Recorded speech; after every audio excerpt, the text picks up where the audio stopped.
Brought to you by NBC bearing, भारताची पहिली bearing उत्पादक। गेल्या 5 दिवसापासून कोल्हापूर जिल्ह्यात मुसळधार पाऊस कोसळतोय, त्यामुळे पंचगंगा नदीसह अन्य नद्यांच्या पाणीपातळीमध्ये मोठी वाढ झाल्याचं बघायला मिळते।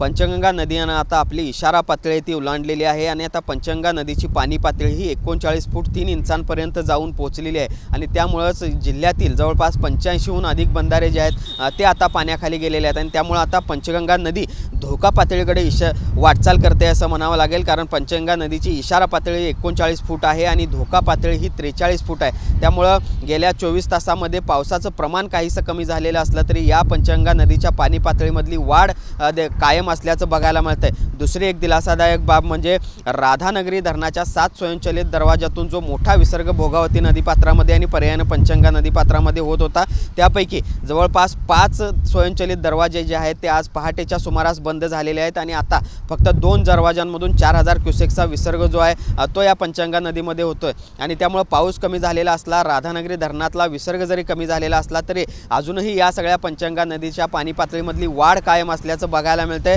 आज देखील कोल्हापूरसाठी ऑरेंज अलर्ट देण्यात आलेला आहे आणि त्यामुळे विशेषतः दुपारनंतर पुन्हा एकदा पाऊस बरसण्याची शक्यता आहे आणि त्यामुळेच या सगळ्या पंचगंगा नदीच्या पाणी पातळीमध्ये अजूनही वाढ होण्याची शक्यता प्रशासनाकडून वर्तवली जाते आणि त्यामुळेच नदीकाठच्या गावांना आता जिल्हा प्रशासनाकडून सतर्कतेचा इशारा आहे तो देण्यात आलेला आहे।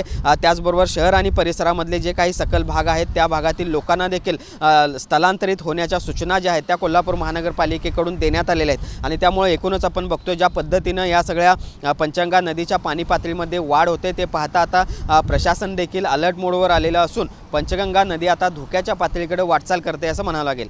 जर्नलिस्ट सुनील काटकरसह Bhushan Patil, TV9 Marathi, Kolhapur. Brought to you by NBC bearing, भारताची पहिली बेअरिंग उत्पादक।